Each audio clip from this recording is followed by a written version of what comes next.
रुपालीताई, तुम्ही म्हणताय की 35,971 कंप्लेंट तुमच्याकडे महिलांची आलेली आहे, पण त्याच्यामध्ये किती महिलांना तुम्ही न्याय दिला? मी पण 6 कंप्लेंट तुम्हाला दिलेली आहे, पण तुम्ही तुमच्याकडे जे कंप्लेंट दिलेली आहे त्या कंप्लेंट तुम्ही जे संबंधित अधिकारी आहे पोलीस स्टेशन त्याच्यामध्ये तुम्ही ढकेलताय आणि त्यानंतर तुम्ही कधी विचारपूस करत नाही की हे मुद्दा किती पार पाडला, किती महिलांना न्याय मिळाला. जे कंप्लेंट आम्ही तुम्हाला दिली होती महिला आयोगकडे, जे कंप्लेंट महिलाची दिली होती, तुम्ही काय काय काम केलं अशी विचारपूस पण तुम्ही करत नाही, त्याच्या हालचाल घेत नाही.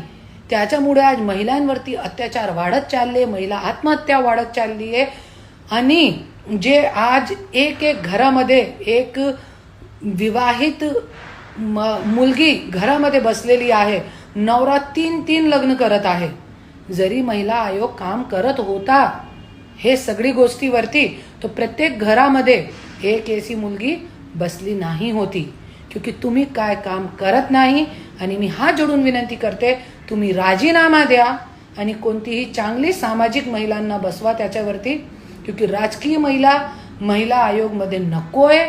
आणि ज्याचं काम फक्त इधर सभा घेणं उधर सभा घेणं नाही, प्रत्येक महिलांवरती जिथे तुमच्याकडे कंप्लेंट आलेली आहे त्या महिलांना प्रॉपर पोलीस स्टेशनमध्ये त्यांची कारवाई करून त्यांना न्याय देणं आणि त्यांची विचारपूस करणं, तुम्हाला न्याय भेटला की नाही भेटला.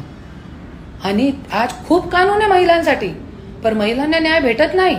अशी खूप महिला आहे की महिला आयोग असताना, इतके मोठे मोठे पार्टी पक्ष सब असताना माझ्याकडे येतात.